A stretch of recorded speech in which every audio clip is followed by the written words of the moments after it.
Prahlad Jani has been described as a hermit who claims to have wandered around India's jungles from the age of 8 and not eaten or drunk anything for nearly 70 years. His claims are now being put to the test.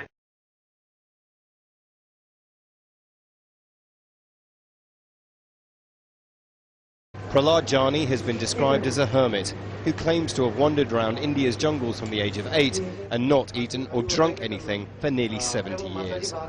His claims are now being put to the test.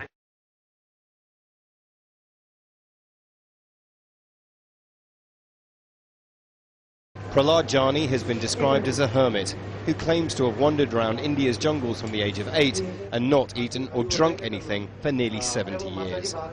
His claims are now being put to the test.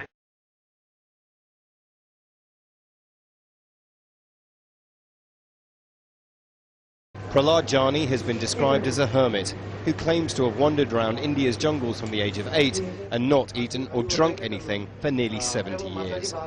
His claims are now being put to the test. We are all watching a miracle in the science or biology. It is already 108 hours and he has not eaten anything, he has not drank a little drop of any kind of liquid, he has not passed a drop of urine or stool.